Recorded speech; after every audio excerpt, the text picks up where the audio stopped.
अगला चैप्टर है आपका जैव प्रौद्योगिकी। क्या नाम है अगला चैप्टर का? जैव प्रौद्योगिकी नाम है। ठीक है, 12वां चैप्टर है ये, ध्यान रखिएगा।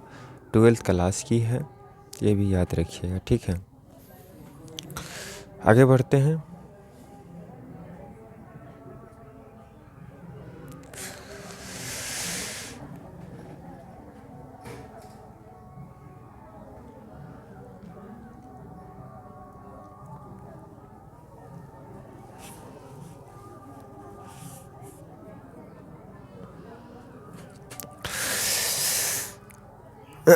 देखिए, जैव प्रौद्योगिकी है। क्या है? जैव प्रौद्योगिकी। जैव प्रौद्योगिकी कहता है कि जैव प्रौद्योगिकी में मुख्यतः आनुवांशिक रूप से रूपांतरित सूक्ष्मजीव, कवक, पौधे एवं जंतुओं का उपयोग करते हुए जैव एवं जैविक पदार्थों का औद्योगिक स्तर पर उत्पादन किया जाता है। जैसे में उर्वरक का नाम सुने,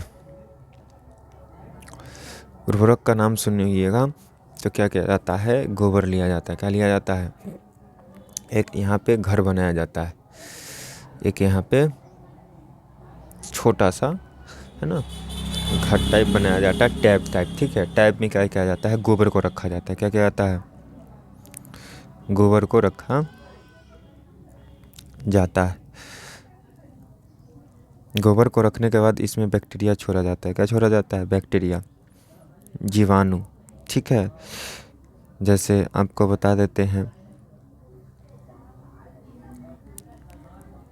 कहीं पे अगर गोबर प्लांट हो तो वहाँ पे देख सकते हैं आपको ये चीज़ छोड़ा जाता है।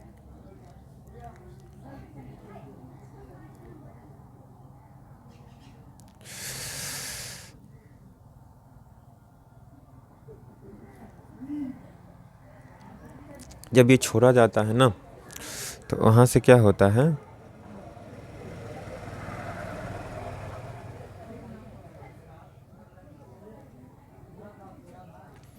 जब ये छोड़ा जाता है तो उसको क्या किया जाता है? उसको ये लोग सराहना गलाने का काम करते हैं। गांव घर में गोबर होता है बहुत सारा। ठीक है, गांव घर में गोबर होता है, उसको देखते हुए कि उसमें कीड़ा लग जाता है। एक दिन का गोबर हुआ, उसमें कीड़ा लग गया, उसको पूरा क्या बना दिया? भुरभुरी, है ना। तो किसके कारण हो पाया? जीवाणु के कारण, सूक्ष्म जीवों के कारण।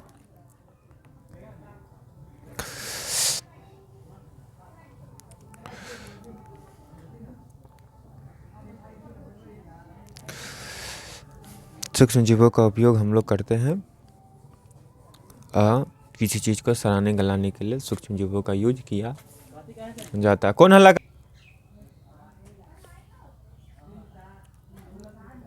को? पौधों और जंतुओं का उपयोग करते हैं क्या चीज़ में? जैविक पदार्थों को औद्योगिक स्तर पर उत्पादन किया जाता है। ठीक है,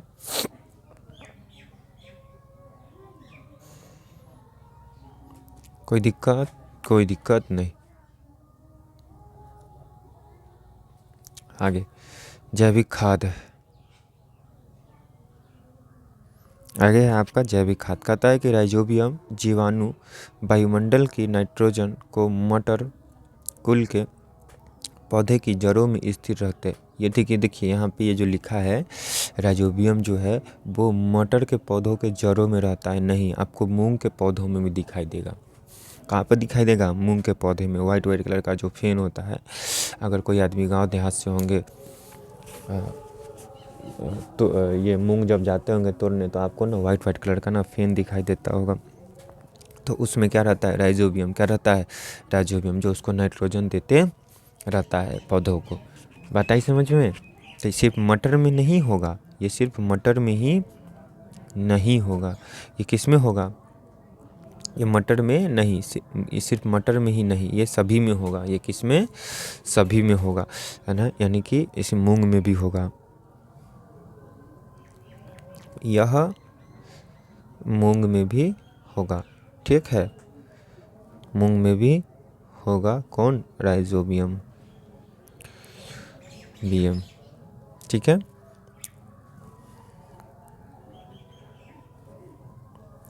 राइजोबियम मूंग में भी होगा। कोई दिक्कत? कोई दिक्कत नहीं। आगे आइए, जैविक खाद समझ में आया? जिससे वायुमंडल को कोई हानि न हो। ठीक है, कहता है कि जैविक खाद उन कार्बनिक पदार्थों को कहते हैं जो सड़े या गलने पर जीवाश्म पदार्थों का कार्बनिक पदार्थ पैदा करते हैं। जीवाश्म पदार्थों का कार्बनिक पदार्थ पैदा करते हैं। ठीक है, तो मैंने पहले बोला है कि खेत पथारी है, खरपतवार है वहाँ पे, तो वहाँ पे क्या पेड़ पौधा है, तो वहाँ से पत्ता जो गिरा उसको क्या किया गया, सराहने के लिए छोड़ दिया गया, सड़ने के लिए छोड़ दिया गया। और जब सड़ने के लिए जब छोड़ दिया गया तो वहाँ से क्या हुआ, उससे क्या बना, खाद बना। क्या बना, खाद बना। कोई दिक्कत नहीं होनी चाहिए मेरे बच्चों। आगे देखिए, ये समझ में आया। चलिए, जैविक खाद का मतलब होता है खरपतवार से। ठीक है, खरपतवार को सड़ने गलने में ना, सड़ाने गलाने में ना मतलब अथी की आवश्यकता नहीं होती है, कीटनाशक की आवश्यकता नहीं, किसी खाद की आवश्यकता नहीं, तो वो स्वतः सड़ने गलने लगता है, जिससे वायुमंडल को क्षति नहीं होती है। ठीक है,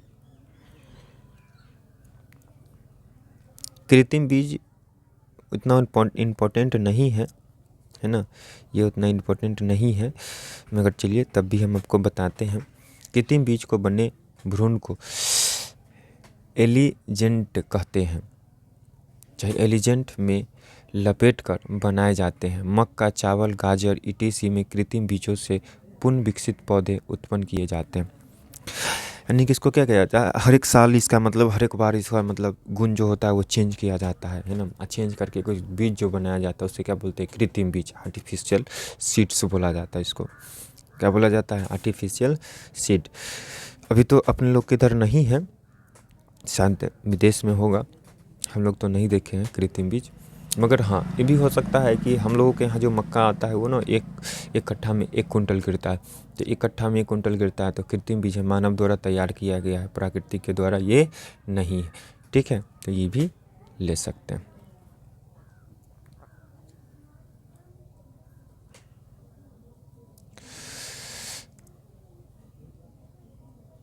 आगे है अनुवांशिकता रूपांतरित जीव। अनुवांशिक रूपांतरित जीव, अनुवांशिक रूपांतरित जीव, अनुवांशिक रूपांतरित जीव, ये भी उतना इम्पोर्टेंट नहीं है, मगर इसको क्या करेंगे, पढ़ेंगे हम लोग। देखिए, ऐसे जीव, ऐसे पौधे, जीवाणु, कवक एवं जंतु जिनके जीन के हस्त कौशल द्वारा परिवर्तन किए गए हैं, अनुवांशिकता रूपांतरित जीन कहलाते हैं।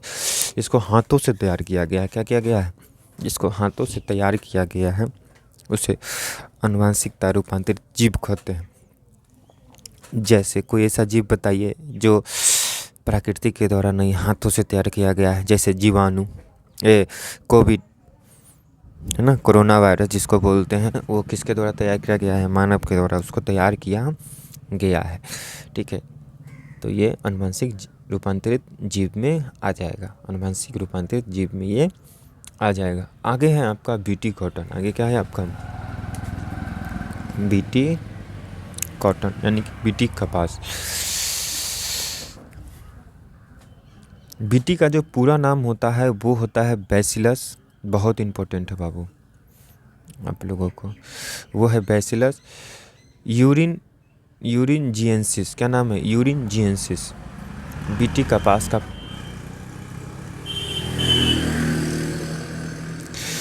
बीटी कपास का पूरा नाम क्या है, बैसिलस यूरिनजिएंसिस। ठीक है, यूरिनजिएंसिस कहता है कि बैसिलस यूरिनजिएंसिस जीवाणु के कुछ स्टेप्स एक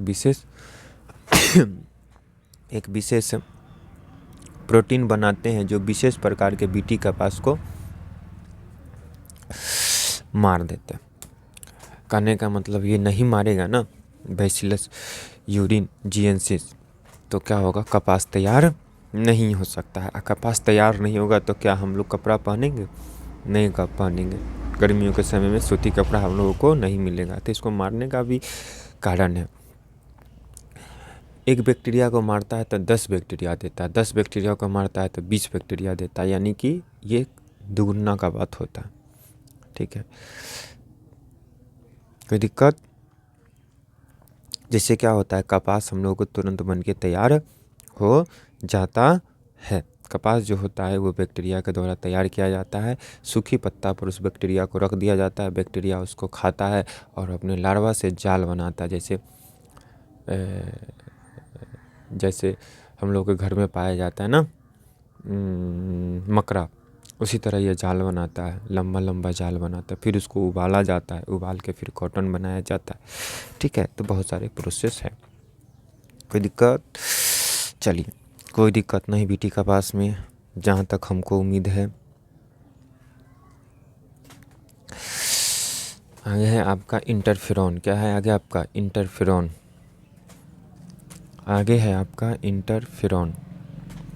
कहता है यह ग्लाइकोप्रोटीन होते हैं। इसका आणविक भार कितना होता है? 20,000 डाल्टन होता है। इंटरफेरॉन क्या है? ग्लाइकोप्रोटीन। कहेगा कि इंटरफेरॉन निम्नलिखित में से है, तो क्या कहेगा? ग्लाइकोप्रोटीन है। ठीक है, इसका उपयोग किसके रूप में किया जाता है? कैंसर के रूप में किया जाता है, यानी कि उपचार में किया जाता है। विशेषकर कैंसर का जो जाति होता है वो हेयर सेल ल्यूकेमिया। क्या होता है? हैंकर का जो इस कैंसर का जो प्रकार होता है उसका प्रकार का नाम क्या है? Hairy cell leukaemia. क्या नाम है? हेयरी सेल ल्यूकेमिया नाम है। उससे क्या किया जाता है?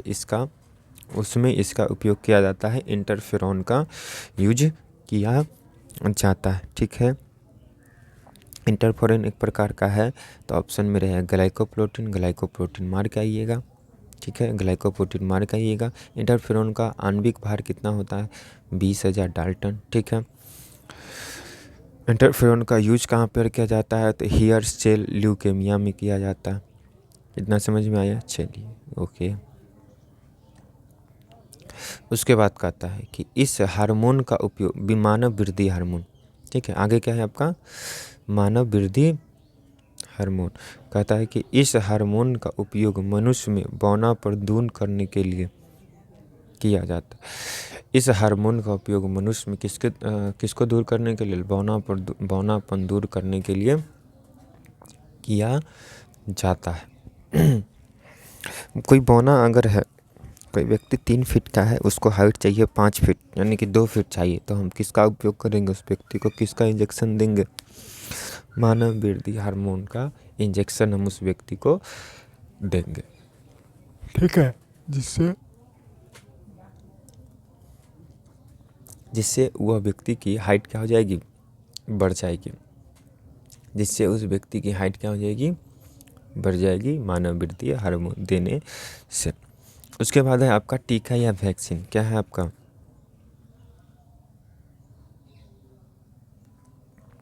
क्या है? टीका या वैक्सीन।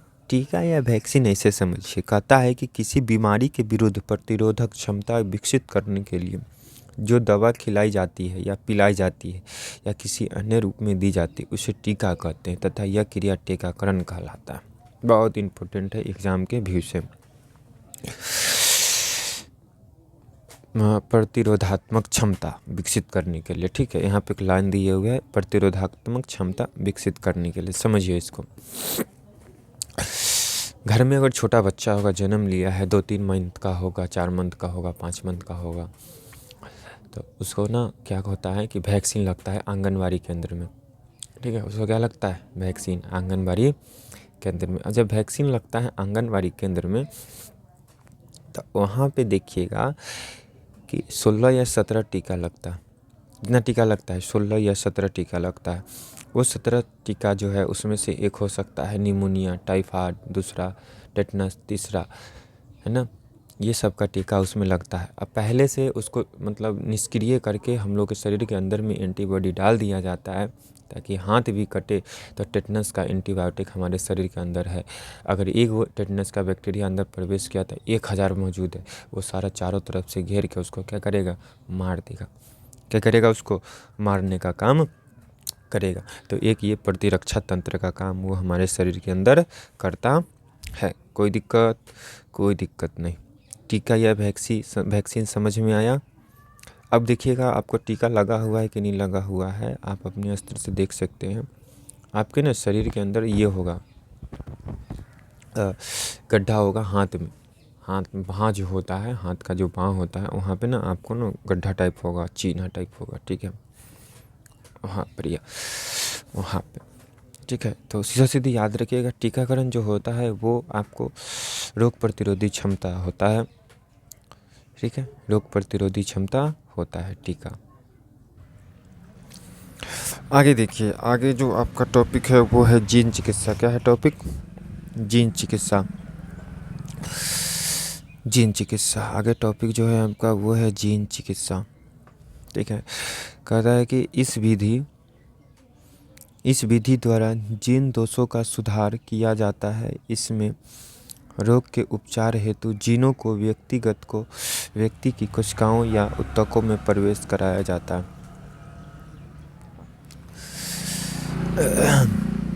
जीन सुधार है ना। माइंड मैपिंग का नाम सुने? माइंड मैपिंग, माइंड मैपिंग का नाम सुने हैं? नहीं सुने? देखिए, जीन सुधार, इसको पौधा से समझते हैं, व्यक्ति में समझ में नहीं आएगा, आप ऐसे समझिए। इससे पहले बताया गया है आप लोगों को कि ये गुणसूत्र है, इस पर क्या पाया गया है? जीन पाया गया। क्या पाया गया? ये गुणसूत्र है, इस पर जीन पाया गया, ठीक है। और ये भी पौधा है, इस पर जो जीन पाया गया था ना, उसको क्या करना है? हमको रिप्लेस करना है। तो ये सारा जीन कहाँ जाएगा? ये जीन यहाँ आ जाएगा, ये सारा जीन इस पे चला आएगा। बात आ रही समझ में? ये सारा जीन किस पे चला आएगा? दूसरे वाले जीन पे, यानी कि पहला से उठ के किस पे चला आएगा? दूसरे वाले पे चला आएगा। इसी को क्या बोलते हैं? जीन चिकित्सा। तो इसकी पौधों में हम लोग क्या कर दिए? सुधार। क्या कर दिए? सुधार। पौधों में क्या कर दिए बाबू? सुधार कर दिए। क्या कर दिए? सुधार। कोई दिक्कत? कोई दिक्कत नहीं। पौधों में क्या कर दिया गया? सुधार कर दिया गया। क्या कर दिया गया? सुधार। समझ में आया? बिल्कुल आया। तो उसी को कहते हैं कि जीनों को व्यक्ति की कोशिकाओं या ऊतकों में क्या कर दिया जाता है? प्रवेश करा दिया जाता है, उसे जीन चिकित्सा कहते हैं। आगे देखिए, आगे है एंटीबायोटिक्स। क्या है आगे आपका? एंटीबायोटिक्स कहता है कि इसको प्रतिरक्षा तंत्र के रूप में यूज किया जाता है। कहता है ये ऐसे रासायनिक पदार्थ हैं जो सूक्ष्म जीवों द्वारा बनाए जाते हैं। एंटीबायोटिक का उपयोग जीवाणुओं की वृद्धि को रोकने या उन्हें मारने के लिए किया जाता है। मैंने आपको पहले ही बोला है, मैंने आपको क्या कहा? मैंने आपको पहले ही बोला है कि ये प्रतिरक्षा तंत्र के रूप में ये कार्य करता है। इस कैसे कार्य करता है उसको देखते हैं। ये मानव का शरीर है। ये क्या है? मानव का शरीर है। ये मानव का शरीर है, ठीक है। ये शरीर है।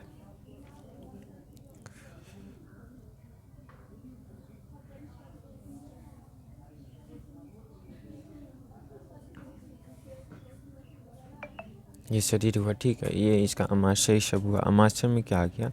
कोई बैक्टीरिया हम लोग के खाने के द्वारा अंदर प्रवेश कर गया। खाने के क्रम में कोई बैक्टीरिया अंदर प्रवेश कर गया। अब हम क्या करेंगे? एंटीबायोटिक्स खाएंगे। एंटीबायोटिक्स क्या करेगा? इसको नष्ट करने का काम करेगा। ये पूरा को क्या करेगा? मारने का काम वो करेगा।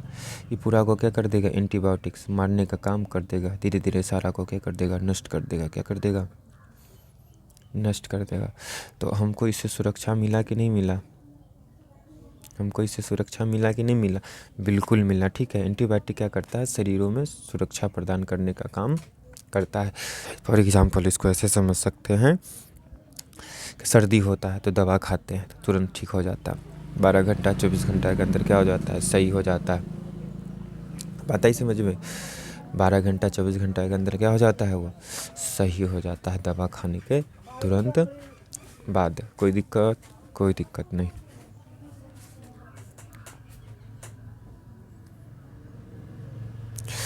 चलिए, आणविक निदान। आणविक निदान कहता है किसी भी रोग के प्रभावी उपचार के लिए उसकी प्रारंभिक पहचान तथा उसके रोग क्रिया का निदान करना आणविक निदान कहलाता है। क्या कहता है? किसी भी रोग के प्रभावी उपचार के लिए उसकी प्रारंभिक पहचान तथा उसके रोग क्रिया का निदान करना आणविक निदान कहलाता है।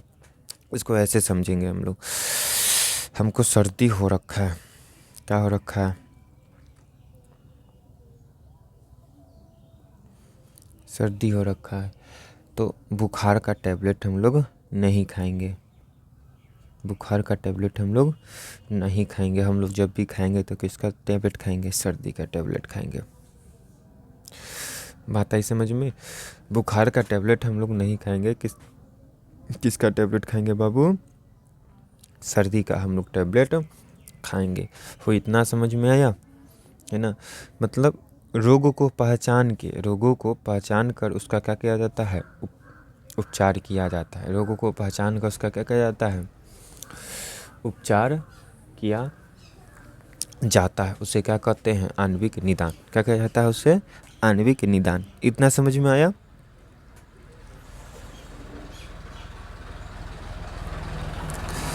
इतना समझ में आया?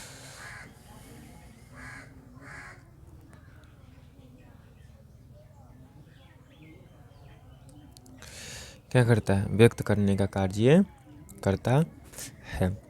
ठीक है। जो शरीर के बाहर का जो चीज़ जो होता है ना, शरीर के बाहर, बच्चों ध्यान दीजिएगा। आप लोग अगर ऊपर नहीं लिखाए होंगे तो लिख लीजिएगा। शायद रिकॉर्डिंग बंद था, इसके कारण नहीं लिखाया होगा। आप लोग लिख लीजिएगा। जीन, एंटीबायोटिक, आणविक निदान, अपरजीवी जंतु। ठीक है। आणविक निदान आपको समझा देते हैं। आणविक निदान हम लोग रोगों को पहचान कर यूज करते हैं, है ना? रोगों को पहचान कर उसके बाद उसका दवा हम लोग लेते हैं। ठीक है। तो उसका आणविक निदान कहते हैं। एंटीबायोटिक हमारे शरीर में प्रतिरक्षा तंत्र को क्या करता है? मजबूत करता है। ठीक है। आगे आ जाता है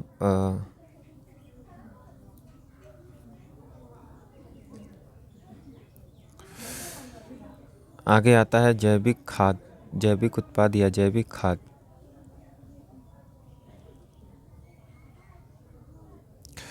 आगे आता है जैविक उत्पाद या जैविक खाद। कहता है कि कुछ मनुष्य रोगों के उपचार के लिए औषधि की आवश्यकता होती है जो जैविक उत्पाद से बनी होती है। जैविक उत्पाद से बनी होती है। जैसे पहले ही बोले थे आप लोगों को, शैवाल, कवक, फंजाई, ईटीसी जो होता है वो जैविक उत्पाद से इसका एंटीबायोटिक कुछ दवा तैयार किया जाता है। औषधि को क्या किया जाता है? औषधि को तैयार किया जाता है। बात आई समझ में? चलिए, बायोपायरेसी क्या है?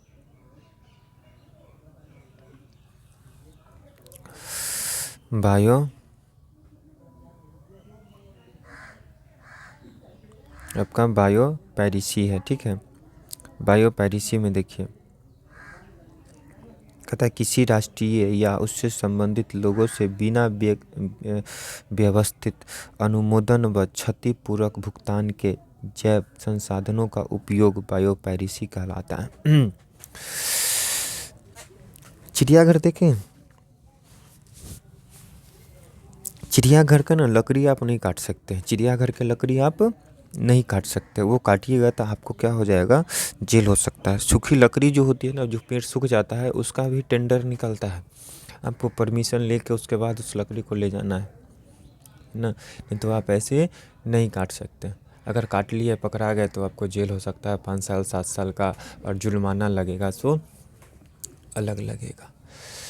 बात आई समझ में? जो जुर्माना लगेगा वो क्या लगेगा? अलग लगेगा आपको। तो बायोपायरेसी का मतलब क्या हुआ? कि आप किसी राष्ट्रीय चीज़ को क्षति नहीं पहुंचा सकते हैं। अगर क्षति पहुंचाते हैं तो भुगतान आपको करना होगा। कोई दिक्कत? चलिए, कोई दिक्कत नहीं।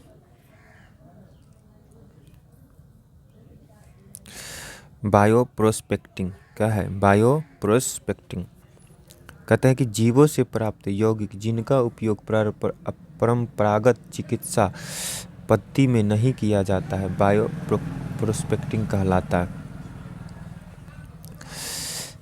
इसका मतलब क्या हुआ? कुछ चीज़ है, जैसे मान के चलिए खेत पे चलते हैं, ठीक है, खेत है, खेत में हम क्या बीज डाल दिए, उसमें ना पानी दिए, ना खाद दिए, ना सिंचाई किए, कुछ नहीं किए, तो उससे क्या फसल हो पाएगा? नहीं हो पाएगा। तो उसका हम लोग सही से देखभाल नहीं किए, तो उसी को क्या बोलते हैं? Bio prospecting. क्या बोलते हैं उसको? बायो प्रोस्पेक्टिंग बोलते हैं।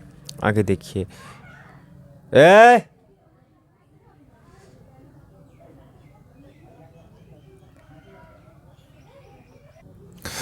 बायो प्रोस्पेक्टिंग समझ में आया?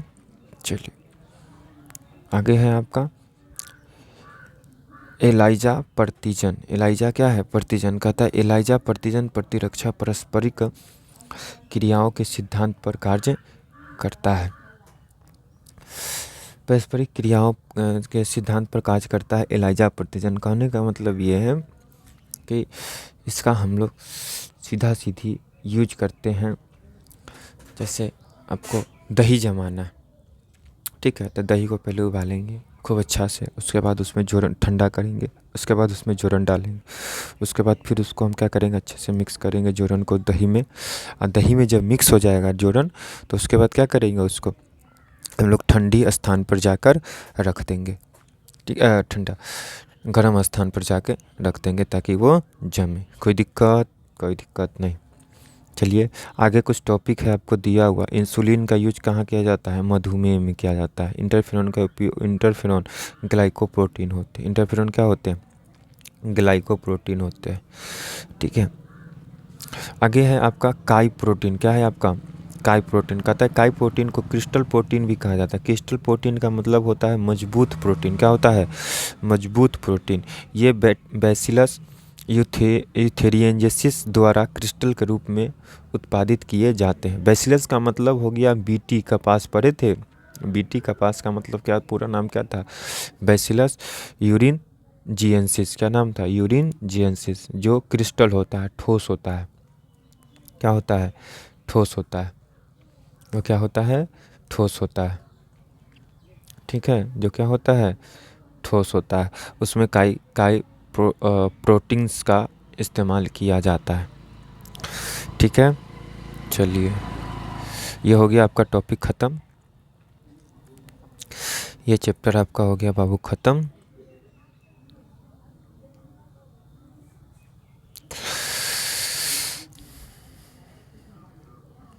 लीजिए ये चैप्टर हो गया आपका ख़त्म, द एंड।